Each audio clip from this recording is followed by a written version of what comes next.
શું તમારો ઘેવર પણ પરફેક્ટ નથી બનતો? જો તમે આ રીતે પહેલી વાર પણ બનાવતા હશો તો એકદમ પરફેક્ટ રીતે બનીને રેડી થશે આ ઘેવર. તો એકદમ ટેસ્ટી અને પરફેક્ટ રીતે બનાવ્યો છે. આપણે પરફેક્ટ માપ સાથે આ ઘેવર બનાવ્યો છે. જો તમે આ રીતે બનાવી લીધો તો તમારો પણ પહેલી વાર બી બનાવતા હશો તો પરફેક્ટ બનીને રેડી થશે ઘેવર. તો આપણે પણ પહેલી વાર બનાવ્યો છે તો એકદમ પરફેક્ટ ઘેવર બનીને રેડી થયો છે. તો તમે આ રીતે એકવાર ચોક્કસથી ટ્રાય કરજો. હાય ફ્રેન્ડ્સ, આજે હું શેર કરીશ તમારી સાથે ઘેવર બનાવવાની રેસીપી. એકદમ પરફેક્ટ રીતે બનાવીશું, પરફેક્ટ માપ સાથે ઘેવર બનાવીશું. ત્યાં આગળ આપણે અડધો કપ મેદો લઈ લીધો છે. અડધો કપ મેદો લીધો છે અને આ ચમચીના માપથી આપણે માપનું ધ્યાન રાખવાનું છે. એટલે આ ચમચીના માપથી 1 ચમચી ઘઉંનો લોટ ને 1 ચમચી બેસન લીધું છે. અડધી વાડકી દૂધ લીધું છે આપણે. તો હવે એક મોટા વાસણમાં આપણે ઘી લઈ લઈશું. તો મેલ્ટેડ ઘી લઈએ છીએ.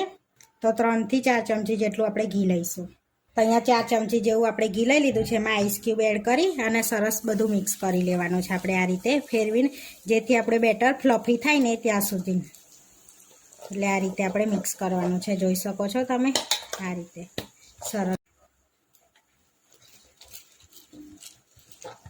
એકદમ ક્રીમી થઈ જવું જોઈએ. આ રીતે આપણે ફેરવીએ ને એટલે આ રીતે ક્રીમી કરી લેવાનું છે. આઈસ ક્યુબ કાઢી લઈશું. હવે આપણે આને મિક્સ કરીશું આ રીતે હાથથી. એટલે સરસ ક્રીમી એ થઈ જશે આ રીતનું અંદર. તો આપણે મિક્સ કરીને જોઈ શકો છો એકદમ ક્રીમી ફ્લફી બેટર રેડી થઈ ગયું છે આ રીતનું. તો હવે આપણે એની અંદર થોડો થોડો મેદો એડ કરીશું આ રીતે. અને પહેલાં સરસ બધું મિક્સ કરી દઈશું આપણે આ રીતે. તો થોડો થોડો જ એડ કરતું જવાનું છે એટલે સરસ મિક્સ થાય એમ. જે છે એ બીજો પણ એડ કરી દઈશું બધો આપણે. અને ઘઉંનો લોટ અને બેસન પણ એડ કરી દઈશું અને સરસ બધું આપણે મિક્સ કરી લઈશું આ રીતે. તો બધું આપણે સરસ મિક્સ કરી દીધું છે. હવે આપણે અડધી વાડકી દૂધ એડ કરવાનું છે. તો આ દૂધને મેં અહીંયા ગરમ કરીને ઠંડુ કરી લીધું છે. તો ઠંડુ દૂધ એડ કરવાનું છે, કાચું દૂધ નથી લેવાનું. હવે બધું પહેલાં આપણે આમાં જ મિક્સ કરી દઈશું દૂધમાં. પછી પાણી એડ કરીશું આપણે. તો પાણી બી આપણે ઠંડુ એડ કરવાનું છે અંદર. આ રીતે આપણે દૂધમાં મિક્સ કરી દીધું છે. હવે ગાંઠા વગરનું બેટર તૈયાર કરવાનું છે. તો આપણે ઠંડુ પાણી લેવાનું છે. ગરમનો યુઝ નહીં કરવાનો, ઠંડુ એમ. તો આ રીતે આપણે મિક્સ કરીશું એટલે ગાંઠા વગરનું સરસ બેટર રેડી થઈ જશે આ રીતે. તો થોડું થોડું એડ કરતા જઈશું પાણી. અને બહુ જાડું બી આપણે બેટર નથી રાખવાનું. બહુ જાડું રાખશો તો આપણે ઘેવર સારા નહીં બને એમ. જેની લેયર બને છે ને એ જ નહીં બને જાડું બેટર હશે તો. આ રીતનું આપણે બેટર રાખ્યું છે. તો થોડુંક જાડું લાગે છે તો આપણે પાણી એડ કરીશું 1 વાડકી જેટલું પાણી એડ કર્યું છે. હવે મિક્સ કરીને ગાળી લઈશું. તો જે બી વધારાના ગાંઠા અંદર રહી ગયા હશે તે નીકળી જશે. આપણે સરસ બેટરને ગાળી લઈશું. આ રીતની ગળણી છે એની અંદર આપણે બેટર ગાળી લઈશું આ રીતનું. આ રીતના જેટલા બી ગાંગડા હોય એ થઈ જાય. તો આપણે ગાળી લીધું છે બેટરને અને આ રીતનું પતલું રાખવાનું છે. જોઈ શકો છો સરસ એવું પતલું પણ રાખ્યું છે. લીંબુ આપણે એની અંદર અડધું નિતારીશું. તો અહીં આગળ અડધું આપણે લીંબુ એડ કરી દઈશું અને મિક્સ કરી લઈશું. હવે આપણે આને ફ્રીજમાં રાખીશું ત્યાં સુધી રબડી બનાવી લઈએ. આપણે દૂધ ઉકાળીને માવો બનાવો એના કરતાં માવો પડ્યો છે તેમાંથી આપણે રબડી બનાવી લઈશું. તો અહીં આગળ આપણે પહેલાં 1 કપ દૂધ લઈ લઈશું. તો અહીંયા દૂધ સરસ ગરમ થઈ ગયું છે. આપણે તો ખાંડ એડ કરીશું. તો 2 ટેબલ સ્પૂન જેટલી આપણે ખાંડ એડ કરી છે. હવે એની અંદર આપણે જે માવો છે ને એ હાથેથી ક્રશ કરીને એડ કર્યો છે તેને પણ એડ કરી દઈશું. હાથેથી ક્રશ કરી લીધો છે એને એડ કરી દઈશું અંદર દૂધમાં. થોડા કેસરના તાર એડ કરીશું આપણે અંદર આ રીતે મિક્સ કરી લઈશું. હવે થોડાક ડ્રાયફ્રૂટ એડ કરીશું. તો કાજુ બદામને સરસ આ રીતના કટ કર્યા છે તેને એડ કરી દઈશું અંદર. હવે આગળ 2 ચમચી જેટલા એડ કર્યા છે આપણે. અડધી ચમચી ઇલાયચી પાવડર એડ કરીશું આપણે એની અંદર અને સરસ એવું થોડુંક ઠીક થવા દઈશું. આપણે એકદમ ઇઝી રીતે માવો રેડી છે. આ રીતની રબડી બનાવી દેવાની એટલે સરળ રીતે રબડી બની જાય માવો હોય તો. સરસ એવી રબડી જોઈ શકો છો થીક થઈ ગઈ છે. તો બહુ થીક પણ નથી કરવાની, થોડીક હશે તો ચાલશે એમ. કારણ કે ઠંડી થશે એટલે એ જાડી થશે. આપણી રબડી રેડી છે. હવે ચાસણી બનાવવા 1 વાડકી આપણે ખાંડ લઈ લઈશું. અડધી વાડકી પાણી એડ કરીશું. ત્યાં આગળ આપણે ગેસ પર મૂકીને એને 1 કાનની ચાસણી કરી લઈશું. તો એને ઓગાળી લઈશું ખાંડને અને અંદર ઇલાયચી પાવડર એડ કરીશું ચાસણીમાં. તો અડધી ચમચી આપણે ઇલાયચી પાવડર એડ કરવાનો છે. હવે ચપટી કેસર ઉમેરીશું, કેસરના તાર. તો આગળ આપણે સરસ ખાંડ ઓગળી ગઈ છે, તો હવે એક તારની ચાસણી કરી લઈશું. તો હવે આપણે જોઈ લઈશું ફરી. તો આ રીતનો એક તાર થવો જોઈએ, જોઈ શકો છો આ રીતનો. આપણી ચાસણી બનીને રેડી થઈ ગઈ છે સરસ એવી.